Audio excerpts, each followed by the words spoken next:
Hi friends, good morning. Welcome to Dilania's Vlogs channel. இன்றைக்கி நம்ம சேனலில் என்ன ரெசிபி பண்ண போகிறோன்னா இறால் பிரியாணி எப்படி பண்ணலான்னு தான் பார்க்க போகிறோம். இதுக்கு ஒரு 1/2 kg இறாலை நல்லா வாஷ் பண்ணி எடுத்து வச்சுருக்கேன். இதில் ஒரு 1/4 டீஸ்பூன் மஞ்சள் பொடி, 1 டீஸ்பூன் மல்லிப்பொடி, ஒரு 1/2 டீஸ்பூன் வத்தல் பொடி, 1/2 டீஸ்பூன் ஜீரகப்பொடி,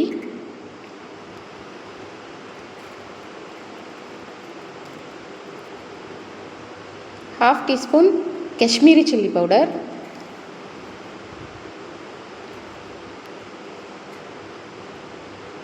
1 tablespoon biryani masala,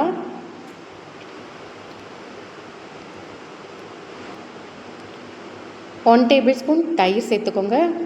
அப்புறம் ஒரு 1/2 லெமன் புழிஞ்சு விட்டுக்கோங்க.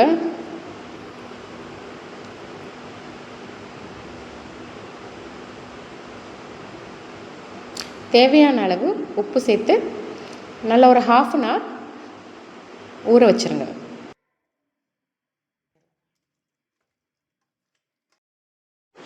இப்போது 2 கப் பாஸ்மதி ரைஸ் நல்லா வாஷ் பண்ணி ஊற வச்சுருக்கேன். ஒரு 1/2 அன் ஹவர் ஊற வச்சுருக்கேன். கோகோனட் ஆயில் எடுத்து வச்சுருக்கேன். இப்போ 2 வெங்காயம், பெரிய வெங்காயம் நீல வாக்கில் கட் பண்ணி வச்சுருக்கேன். 2 தக்காளி கட் பண்ணி வச்சுருக்கேன்.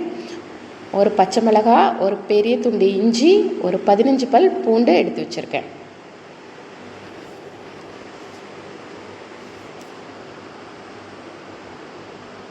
இப்போது இந்த பச்சை மிளகாய், இஞ்சி, பூண்டு 3ஐயும் பேஸ்ட்டாக அரைச்சி எடுத்துக்கோங்க. இப்போது ஒரு கைப்பிடி அளவு மல்லி இலை, ஒரு கைப்பிடி அளவு புதினா இலை, ஒரு 1/2 லெமன் இதுவும் எடுத்து வச்சுருக்கேன். இப்போது ஒரு ப்ரெஷர் குக்கர் எடுத்துக்கோங்க. 3 டேபிள்ஸ்பூன் கோகோனட் ஆயில் ஊற்றிக்கோங்க.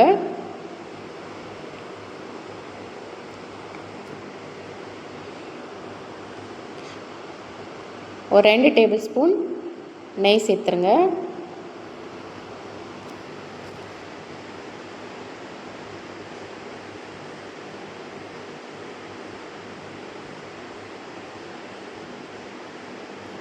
ஆயில் ரொம்ப சூடானதும் கல்பாசி, ஸ்டார் அனீஸ், பிரிஞ்சி இலை, பட்டை, சோம்பு இதெல்லாம் சேர்த்துருங்க. பொரிஞ்சதும் நம்ம நீளமாக கட் பண்ணி வச்சுருக்க வெங்காயத்தை சேர்த்துடலாம். வெங்காயம் நல்லா பொன்னிறமாக குக் ஆகணும். இப்போது இஞ்சி, பூண்டு, பச்சை மிளகாய் இதை நான் பேஸ்ட்டாக அரைச்சி எடுத்துருக்கேன்.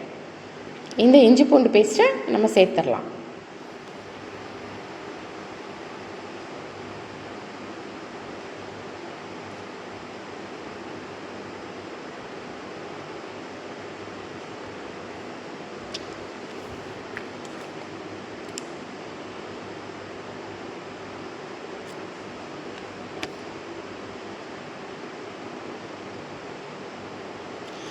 இஞ்சி பூண்டு பேஸ்ட்டோட பச்சை வாசனை போகணும்.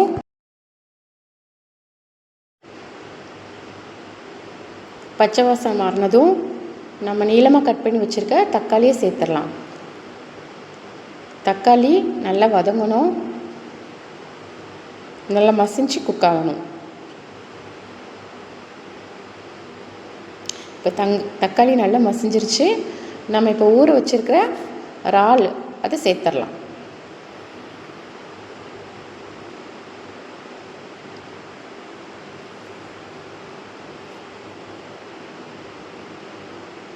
மசாலா எல்லாத்தையும் சேர்த்துக்கோங்க.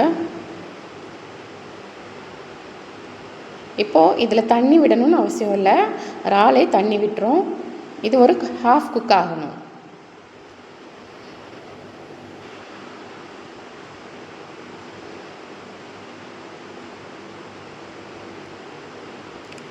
இப்போது நல்லா 1/2 குக் ஆகிடுச்சு. இதில் நம்ம கட் பண்ணி வச்சுருக்க மல்லி இலை, புதினா இலை ரெண்டையும் சேர்த்துடலாம்.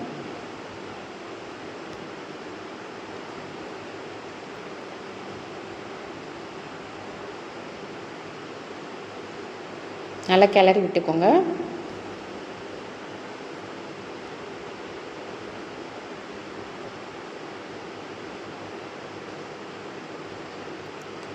இப்போது நம்ம ரைஸ்க்கு தேவையான தண்ணி சேர்த்துடலாம்.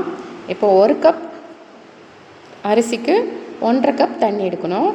நான் 2 டம்ளர் அரிசி எடுத்திருக்கேன். அதுக்கு 3 டம்ளர் தண்ணி சேர்க்கணும். 3 டம்ளரை நான் ஸ்ப்ளிட் பண்ணி எடுத்திருக்கேன். 2 டம்ளர் தேங்காய் பால், 1 கப் தண்ணி அந்த மாதிரி சேர்த்துருக்கேன். அப்படி சேர்க்கும்போது தேங்காய் பால் சேர்க்கும்போது ஃப்ளேவர் இன்னுமே கொஞ்சம் நல்லாயிருக்கும்.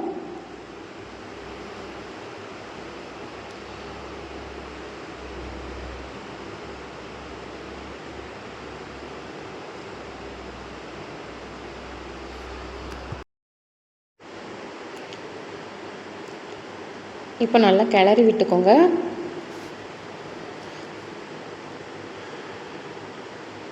தண்ணி நல்லா கொதிக்கணும். கொதித்ததும் நம்ம 1/2 அன் ஹவர் ஊற வச்சுருக்க பாஸ்மதி ரைஸை சேர்த்துடலாம்.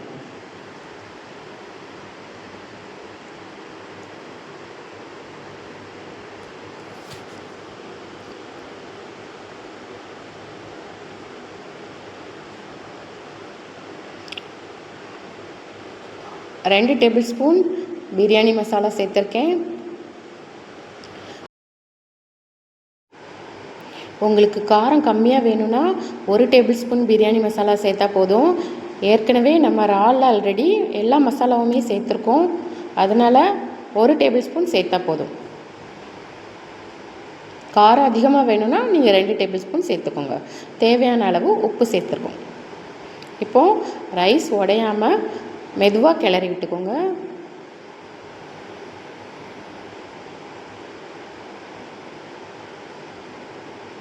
இதில் 1/2 லெமன் புழிஞ்சு விட்டுறலாம்.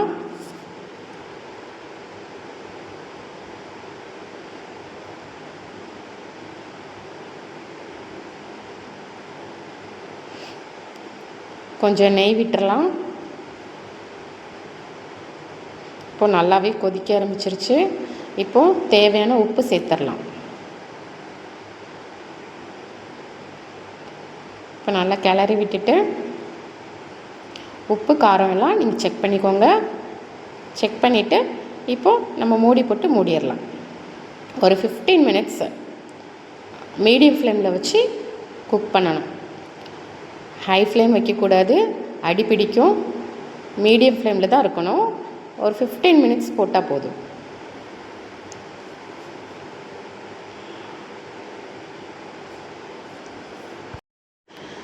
இப்போ விசில் வரணும்னு அவசியம் இல்லை. ப்ரெஷர் எல்லாம் தன்னால் ரிலீஸ் ஆகணும். இப்போ நம்ம ஓப்பன் பண்ணி பார்த்துடலாம்.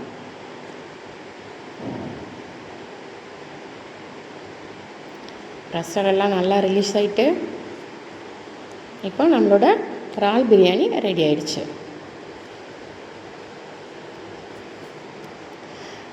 இந்த ரெசிபி உங்களுக்கு பிடிச்சிருந்தா லைக் பண்ணுங்கள், ஷேர் பண்ணுங்கள், மறக்காமல் சேனலை சப்ஸ்கிரைப் பண்ணி சப்போர்ட் பண்ணுங்கள்.